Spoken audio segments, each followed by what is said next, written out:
أستاذ سمير سوكادور، مرحبا بكم في جريدتكم وقتاش تيجي، ومرحبا بنا عندكم في منزلكم الكريم.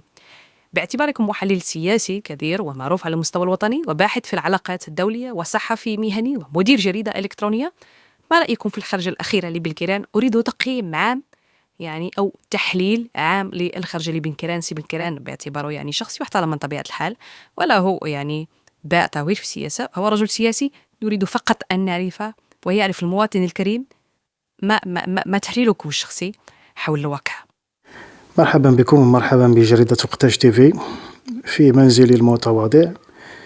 هي مسألة الآن المتعلقة بالخطابات السياسية والمتعلقة بالأجواء السياسية اللي كاين في المغرب، هو هذا من واحد الناحية هو صحي، دليل على أنه هناك مؤسسات، لأن الحزب والأحزاب راهم مؤسسة، هناك تجاذبات سياسية، وهذا مسألة صحية، وكيعني أن هناك اختلاف وما كاينش ريموت كنترول. ما كاينش ريموت كنترول، كاين نوع من إبداء الرأي وحرية الرأي والتعبير حتى عند الأحزاب السياسية. لكن الخطير هو المشروع اللي كتنطلق منه الآن بعض الأحزاب، وكتقرن الوجود ديالها بفلسطين، كتقرن الوجود ديالها بفلسطين، تتقول لك إذا صوتتي عليا فهذا يعني أنك تدعم فلسطين وتدعم الإسلام، إذا ما صوتتش عليا فهذا يعني أنك لا تدعم فلسطين ولا تدعم الإسلام. هذا مشروع خطير كيبغي يوصلوا للمواطن واحد القناعة، أو تيرسخوا في بالو واحد القناعة كون أنك لا قمتي بالتصويت علينا فهذا حق ديني، وهذا خطير بزاف، عنده تبعات خطيرة بزاف. أما بخصوص السيد بن كيران باعتباره الأمين العام وباعتباره كان رئيس حكومة وكان كيمثل الدولة المغربية وكانت عنده شخصية معنوية وعندها أثر قانوني، المشكل اللي كاين هو التجاذبات، هي بداية الصورة اللي نخلات كتخليك أنك أنت تعطي واحد الانطباع سيء تجاه الأحزاب واتجاه كل ما هو سياسي. الرؤساء ديال الأحزاب ولا الممثلين اللي كيعتبروا الشعب خصم كيبين أنهم ما عندهمش وعي سياسي، لأن الشعب ليس بخصم، الشعب عمره ما كان خصم، راه من الشعب كتنطلق الشرعية الديمقراطية، ومن الشعب كنكونوا ما يسمى بالإرادة السياسية، ومن الشعب كنوصلوا باش نحكموا عن طريق المؤسسات. الشعب ليس فقط وسيط كما يتخيل، وإنما هو اللبنة الأولى، ومن خلاله كنوصلوا، ومن خلاله كنقوموا بالنقد، ومن خلاله أيضا كنتعبوا باش نوصلوا لهذاك الشعب اللي وصلنا للسلطة. بالتالي نعتبره شعب نعطيه بعض الكلمات القدحية الخطيرة كالحمير وكالرعاويين اللي ما فهمانش وما كتفهموش، وغادي خصنا نربيو المغاربة باش ما نكونوش نحطوا الكفة في بن كيران واحد، وإنما بن كيران وأخنوش، لأن كاين اللي يقول لك انتم خرجتوا دابا كتكلموا على بن كيران، ويني أخنوش علاش ما كتكلموش عليه؟ لا أخنوش ولا بن كيران الزلات اللسانية اللي ما كتعبرش على الخطاب السياسي، لأن الإنسان من كيكون عنده واحد المسؤولية حزبية كبيرة وكتكون عنده واحد القاعدة شعبية كبيرة، راه خصو يقرأ شنو غادي يخرج من فمه، لأنك تمارس ما يسمى بالخطاب السياسي، وكتكون عندك كاريزما سياسية. بالتالي انت لا اعتبرتي الشعب كخصم تقبتي الورقة، لأن الشعب هو اللي غادي يعطيك الشرعية، ومن خلال الشعب يمكن لك توصل أو ما توصلش. هذا هو اللي كاين. الصورة ديال العدالة والتنمية بدات كتزعزع من وقعوا على التطبيع، هذا كيتعتبر خطأ لا يغتفر. علاش؟ لأنهم أصلا بانين الوجود ديالهم على القضايا الخارجية، وأي حزب كيبني الوجود ديالو في الانتخابات من أجل الشرعية على قضية خارجية غيجي واحد النهار اللي غادي يتعاقب وغادي يسقط سقطة مدوية. حزب العدالة والتنمية وصل الحكومة عن طريق عامل خارجي اللي هو الربيع العربي. جاء الربيع العربي، كانت أزمة على المستوى العالمي، على مستوى العالم العربي عفوا، كانت هناك انشقاقات، كانت هناك احتقانات اجتماعية، كان هناك عصيان مدني، كانت يعني نهضة، كانت ضجة كبيرة على مستوى الرأي العام الوطني، على مستوى السخط الشعبي، على مستوى انعدام الثقة، الشيء اللي خلى الشعوب تخرج للشارع. حزب العدالة والتنمية من دخل مشى السلطة عن طريق الراكب على المطالب الاجتماعية اللي كانت في الشارع. يعني كان أصلا دخول يعني استغلال انتهازي. من بعدها الآن كيبحث على بوابة أخرى باش غادي يدخل منها، اللي هي القضية الفلسطينية، عن طريق الركوب على القضية الفلسطينية. القضية الفلسطينية ليست رسم عقاري في اسم أحد، هي ماشي تابعة للحزب العدالة والتنمية ولا الحزب ديال الأخ النوش ولا الحزب الآخر، ولا هي قضية أمة إسلامية، ولا يجب أصلا أن يقال لها قضية فلسطينية، هي قضية إسلامية. راه من حدك تقول قضية فلسطينية فأنت تخندقها، وأنت تعترف بالتقسيم ديال الأمة العربية لأقطار، وبالتالي تعترف بالتقسيم الاستعماري. قضية فلسطينية، قضية مغربية، قضية تونسية، قضية ليبية، قضية، وبالتالي هذا النوع من التخندق والتقسيم كيخدم الأجندة ديال الآخر. إذن هنا انطلقت المشكلة، أنك كتبني الشرعية ديالك على عامل خارجي. دخلتي عن طريق الربيع العربي، هاد الوقيته غادي تدخل عن طريق القضية الفلسطينية، العام الجاي ولا اللي موراه ما عرفنا كاش غتدخل. بالتالي انت كتأقلم بناء على التغيرات ديال المناخ العالمي، وبناء على التجاذبات السياسية اللي كاين في العالم العربي، وبناء على القضايا اللي عند الآخر. لا، انت عندك خطاب سياسي، خصك تواجه الشعب المغربي بهمومه، خصك تواجه الشعب المغربي بهذاك الشيء اللي كيحس به: الغلاء ديال المعيشة، الاحتقان، الاحتقار. راه كل حزب وعنده واحد الاساليب اللي كيتبعها. احنا ماشي نتكلموا على حزب العداله والتنميه فقط لاننا كنتهم، ولا حاشا.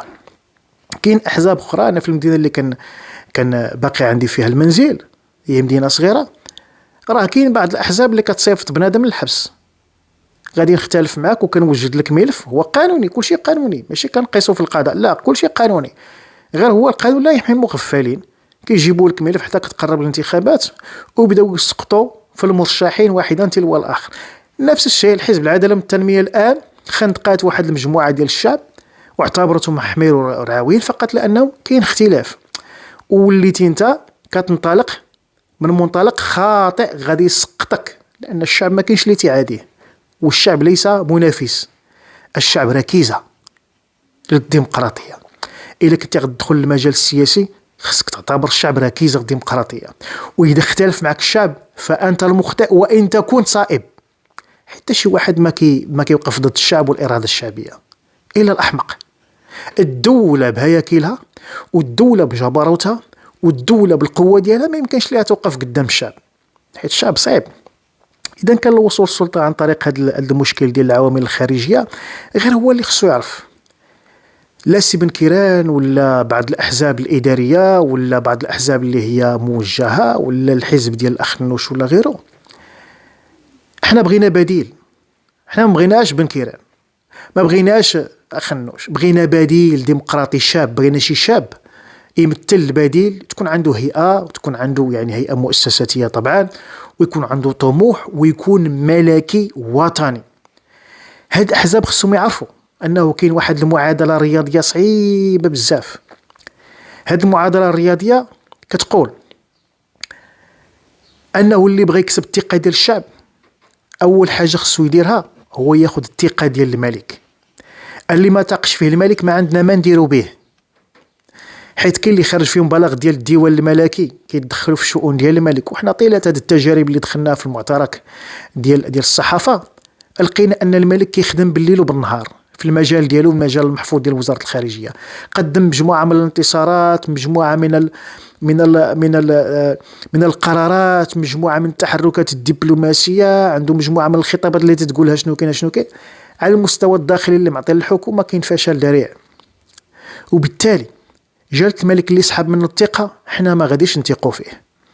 جلالة الملك اللي خرج فيه بلاغ ديال الديوان الملكي ما غاديش حنا نثقوا فيه. بالتالي هاد السياسيين أول حاجة إلا ما قدرتيش تنيل الثقة ديال الملك ما تقولبناش بالقضايا ديال العالم، سواء تكون دينيه، سواء تكون سياسيه، سواء تكون قضايا ديال الميز العنصري، قضايا ماشي شغلنا. كسب الثقه ديال الملك وكسب الثقه ديال المؤسسه الملكيه، لانها هي اللي عارفه الدواليب ديالكم وهي اللي عارفه الخبايا والسراديب. انا ديك تكلموا مع الشعب. هذا فكرني نهار اللي جابوا خالد مشعل وداروه في البث المباشر وبدا تيفتي عليهم تيقول لهم خاصكم تواجهوا القصر، خاصكم تواجهوا السياسه ديال القصر.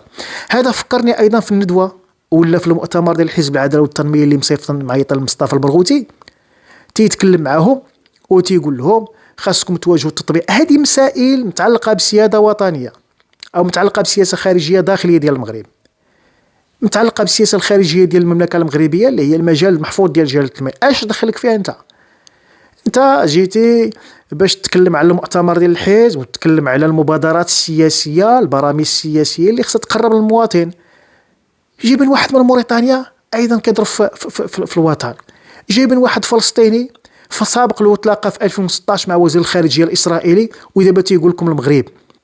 خصنا نفهموا واش بغاونا نديروا التطبيع حلال وتطبيع حرام، لان كاين هذه المساله ولات كتروج ديال التطبيع حرام والتطبيع حلال.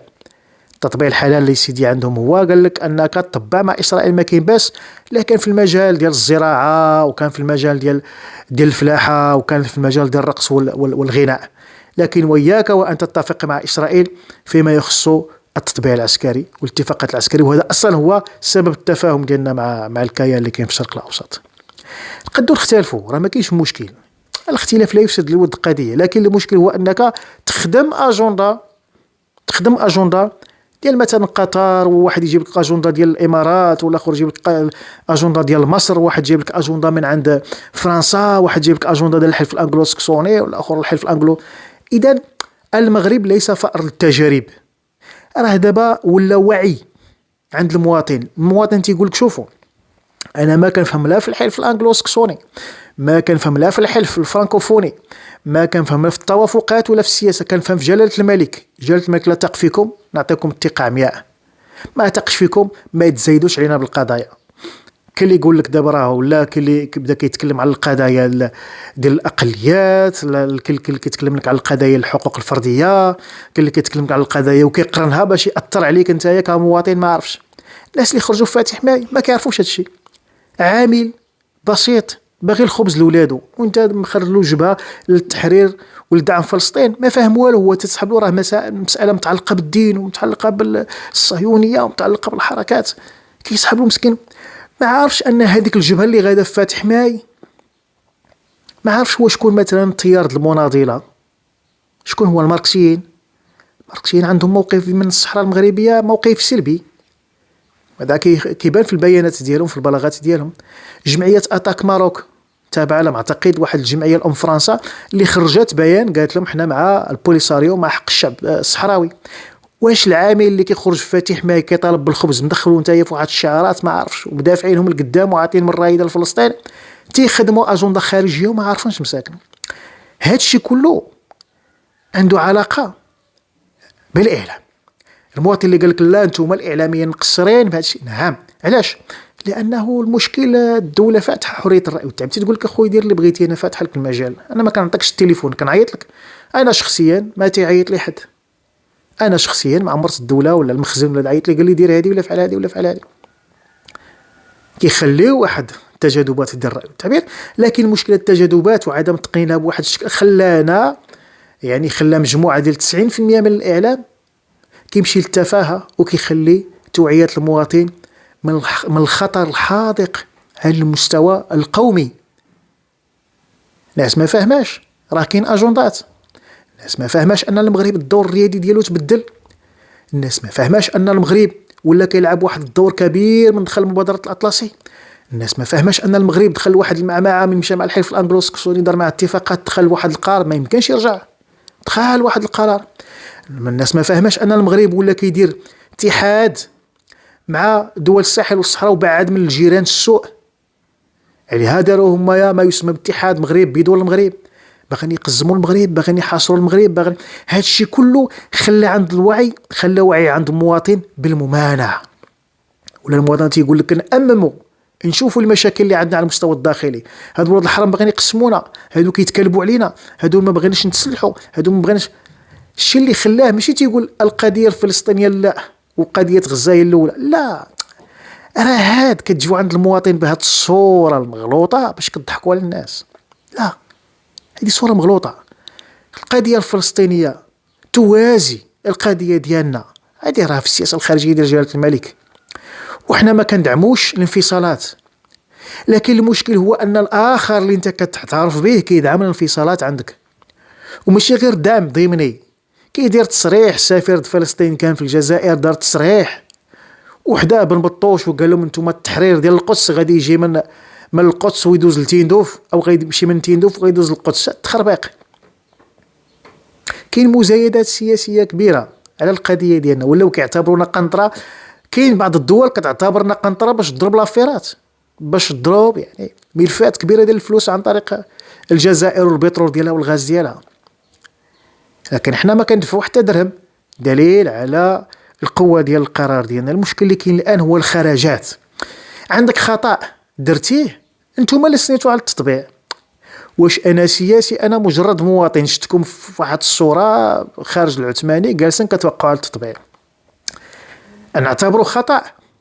نعتبروه ماشي خطا، ولكن نتوما اللي كتقولوا دابا انه تطبيع يعني خيانه ولا. علاش هذاك الوقيته ما خرجتوش بلاغ ولا بيان ونددتو وخرجتوا من الحكومه؟ علاش دابا كتسائلوا المواطن؟ مادام انكم نتوما اللي قمتوا بهذا المشكل هذا، وانتم الان جيتوا باش تسائلوا المواطن مسكين، واش هو اللي كان عنصر سياسي؟ واش المواطن كانت عنده التمثيليه القانونيه باش يتكلم؟ انتم اللي عندكم العنصر السياسي، وانتم اللي كتمثلوا، وانتم اللي عندكم الصلاحيه القانونيه. علاش كتلوموا المواطن الان؟ علاش كتعتبروا المواطن حمار وانتم الموقعون؟ على الاقل كان يكون انسحابات ويكون يعني واحد الموقف مشرف بالنسبه لكم. اللي كان هذا شرف يكون انا ذاك، ماشي حتى الوقيته الدخول ديال الابواب الانتخابيه عاد نجيبوا القضيه الفلسطينيه، عاد نجيبوا القضيه ديال الربيع العربي، عاد نبينوا. كاتب تهزوا الدوله، كاتب تهزوا، هذا ابتزاز. واللي خالفكم ربما توصلوه به حتى الامر حتى انه كافر. لا، المواطن عنده ولا عنده واعي، خصوصا ولا ما يسمى بوسائل التواصل الاجتماعي دار مفارقه. وسائل التواصل الاجتماعي غيرات، ولات كتوصل المعلومه عند المواطن بدون البوابه الحزبيه. بقاتش الان راه الاحزاب، راه الصحافه الحزبيه ما واكلاش مع وسائل التواصل الاجتماعي المؤثرون، ما واكلاش رغم الدعم الغليظ اللي عندها، ما واكلاش. المواطن ولا كيمشي عند الصحافه بدون ما يقص الرقابه، كيتصنت كيبحث. لا مبغاش يتصنت الصحافه راه ولات شات جي بي تي ولا المحركات ديال جوجل، منصه التواصل الاجتماعي، كيقلب ويبحث. اصبح المواطن صحفي مستقل. بالتالي انت كتقلب على هذا المواطن الذي يقول لك لا عندي معلومه تقول العكس، كتمشي انت ضده. هذا ما غاديش من طبيعه الحال يكون يعني في صالح الديمقراطيه وفي صالح الاختلاف الديمقراطي. الخرجه ديال بن كيران ما كانتش على مشروع سياسي، الخرجه ديال بن كيران ما كانتش على مبادره سياسيه ولا برنامج عظيم. خرجه بن كيران كانت من اجل التقديح، من اجل القذف، من اجل السب، من اجل التخندق، من اجل خلق فرقه داخل المجتمع المغربي. المجتمع المغربي احنا ما عندناش مشكل في القضيه الفلسطينيه، على راسنا وعينينا. راه المؤسسه الملكيه كتدخل، ولكن في اطار القانون، في اطار انها اول دوله دخلت المساعدات لغزه. شكون؟ المغرب.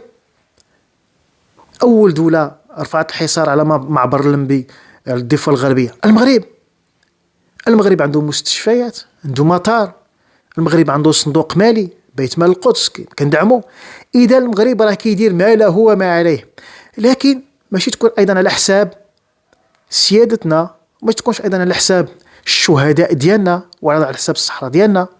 هذا ايضا خصو يكون بالموازاه. المفارقه اللي كاين والمخطط الجهنمي اللي كاين كيف ما قلت في البدايه الاخت هو انه